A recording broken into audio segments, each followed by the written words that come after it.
രാഹുൽ ഗാന്ധിക്ക് വല്ലാത്ത പ്രയാസം. അദ്ദേഹം ഇന്നലെ ചോദിച്ചതായി കണ്ടത്, എന്തുകൊണ്ടാണ് കേരളത്തിൻ്റെ മുഖ്യമന്ത്രിയെ ചോദ്യം ചെയ്യാത്തത്, എന്താണ് കസ്റ്റഡി എടുക്കാത്തത്, എന്തുകൊണ്ടാണ് കേസ് എടുക്കാത്തത്? രാഹുൽ ഗാന്ധി,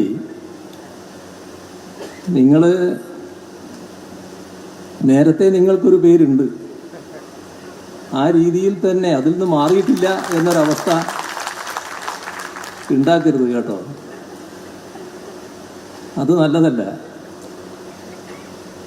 നിങ്ങളെ മുത്തശ്ശിയില്ലേ ഈ രാജ്യത്താകെ അടക്കി വാണിരുന്ന കാലം, അവരായിരുന്നു ഞങ്ങളെയൊക്കെ പിടിച്ച് ജയിലിലിട്ടത്. എത്ര കാലം? 1.5 വർഷം. ഇപ്പോൾ ജയിലിൽ നിന്ന് കേട്ടാൽ നിങ്ങളെ അശോക് ചവാനെ പോലെ അയ്യോ ഞാൻ എനിക്ക് അങ്ങോട്ട് പോകാൻ കഴിയില്ല എന്ന് പറയുന്നവരല്ല കേട്ടാ. പിന്നെ ചോദ്യം ചെയ്യൽ നേരിടാത്തവരല്ല ഞങ്ങളൊന്നും.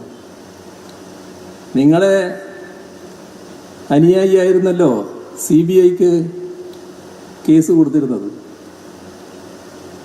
നിങ്ങൾ കെട്ടിച്ചമച്ചൊരു കേസിൻ്റെ ഭാഗമായിട്ട് വിജിലൻസ് തള്ളിയ കേസ്, വിജിലൻസ് അന്വേഷിച്ച് തള്ളിയ കേസ്, ഒരു കാര്യവും ഇതിലില്ല എന്ന് പറഞ്ഞ് തള്ളിയ കേസ്, രാഷ്ട്രീയമായ പകപോക്കലിൻ്റെ ഭാഗമായിട്ടായിരുന്നു അന്ന് CBIക്ക് കൊടുത്തത്.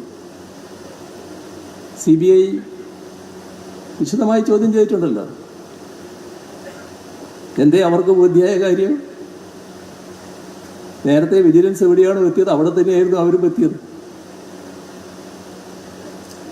അന്ന് നിങ്ങളെ പാർട്ടിയാണ് അധികാരത്തിൽ.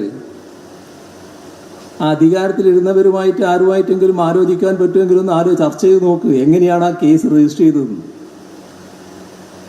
അന്നത്തെ വിജിലൻസ് റിപ്പോർട്ട് എന്തായിരുന്നു?